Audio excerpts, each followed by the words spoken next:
The communication array on Kepler station hadn't received a signal from Earth in 47 standard hours. Ambassador Zethkar of the Hegemony Council stood before the massive viewing screen, his 6 arms trembling as he stared at the star charts. Behind him, representatives from 17 different species whispered in their native tongues. But the message was universal. Terror. "How long since the last transmission?" asked Counselor Vex, her crystalline form refracting the pale light of distant stars.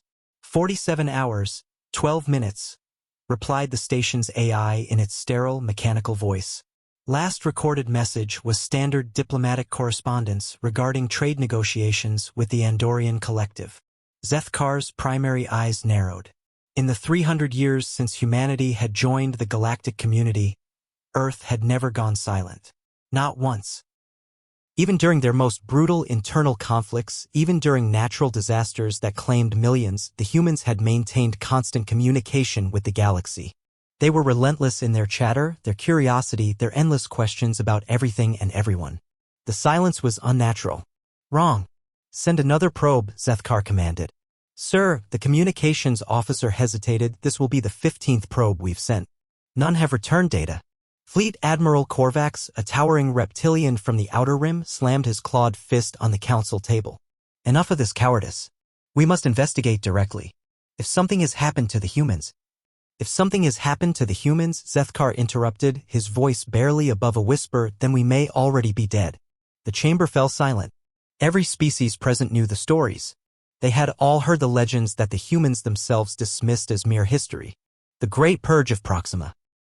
The extinction event at Wolf 359. The day an entire hive fleet simply vanished. Humans called it their Dark Age.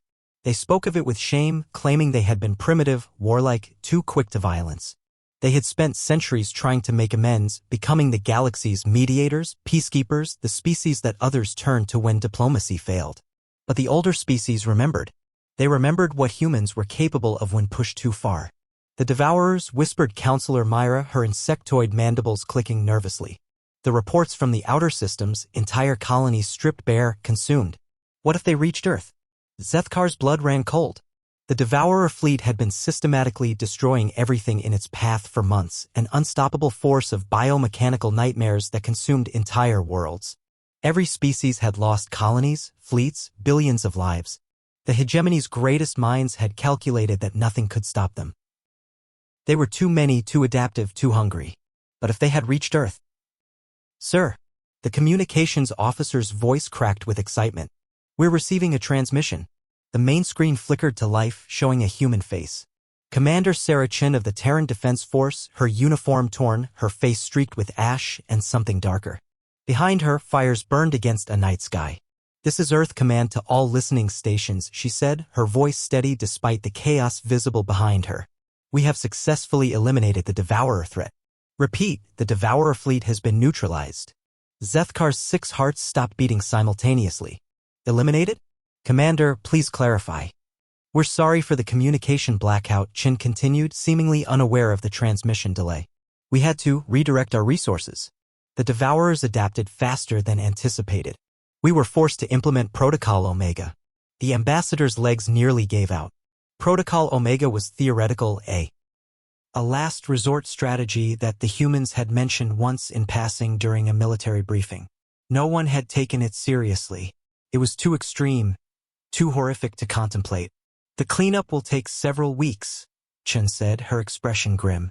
"We'll need to rebuild approximately 60% of our surface infrastructure. But the threat is contained. We've also developed new countermeasures that we'll be sharing with allied species to prevent future Devourer incursions." The transmission ended. In the stunned silence that followed, Admiral Korvax was the first to speak. "They did it again, didn't they? The humans. They became what they needed to become." Zethkar nodded slowly. Somewhere in the darkness between stars, an entire extinction-level fleet had met something worse than itself. The galaxy's greatest threat had encountered humanity's oldest truth. Sometimes, the only way to stop a monster is to become one. Earth had fallen silent not because it had been destroyed, but because it had been busy destroying something else entirely.